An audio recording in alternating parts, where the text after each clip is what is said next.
push-up bra. I could feel my eyes on fire and my blood fucking boiling, but by the time my clients turned to face me, all they saw was an easy smirk on my lips that made them grin sheepishly, because they knew this look, the one I wore right before I set their asses straight. Gentlemen, we're here tonight to talk about the Under Armour deal.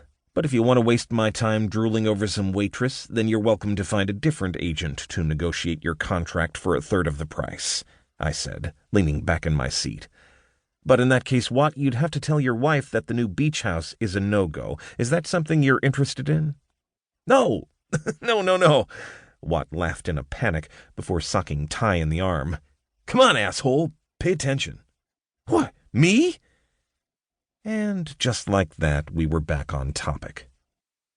But as I returned to discussing business with my clients, even with my eyes fixed directly on them, I had my attention sharply trained on her. Little Holland Maxwell. My best friend's kid sister, who was clearly all grown up, and about to make my night a living hell. 2. Holland. Did you see him yet? Mia grinned as I practically slammed my tray onto service bar, rushing to skewer cherries for all the Manhattans she was stirring for my latest table.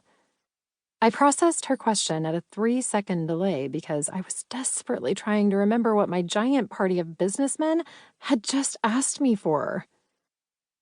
Nuts! I snapped my fingers when I finally remembered. Off the weird look Mia shot me, I giggled.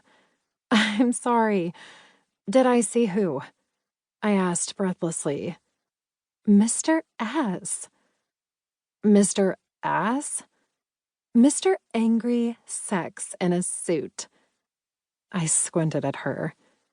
Shouldn't that be Mr. Aces? Or Aces? Don't ask me. Your fellow waitstaff made it up. Mia laughed, stirring the amber mixture of whiskey and vermouth with a long metal spoon. I just go with it because he is one absurdly fine piece of ass. I thought you weren't into the suit-wearing type. In fact, I distinctly remember you saying that men aren't attractive unless they're sweating through a dirty t-shirt while chopping firewood. And I stand by that. But Mr. S is an exception because he is criminally hot, and he always looks so stern and serious and mean. Mia's stirring slowed as she bit her lip and squinted wistfully into the distance. I'm into it. I burst out laughing. Well, I'm not really into mean guys, so he's all yours. Actually, he's nobody's, Mia corrected, snapping right out of her dream state. He's been coming here for years now, and none of the girls have been able to get him to look at them for more than the second it takes to order his drink, she said, smirking as Lana marched over. Not even Tits McGee over here.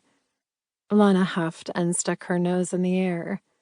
Funny you mention that, since it's all changing tonight, she said, pushing me aside to grab some napkins off the bar. He's different tonight, and I'm pouncing, so get ready to pay up, bitches. As soon as she came, she went, and when I cocked an eyebrow at Mia, she gave a snort. There's an ongoing bet about which of the girls is going to finally get his attention, she explained, pouring my drinks into their cute little glasses. My money's on Jasmine the hostess, mostly because she isn't a raging bitch. Well, in that case, I'm Team Jasmine too. I laughed before taking off with my drinks to my section. I was pretty much team whoever Mia likes, since she was the only reason I landed this killer side gig a couple weeks back. Aside from being my roommate, she was the head bartender here, and basically my tall, gorgeous, potty-mouthed guardian angel since I arrived in New York. 5 weeks in, and I was still thanking my lucky stars that I found her with that extremely sketchy-looking apartment listing she put up on Craigslist. It had just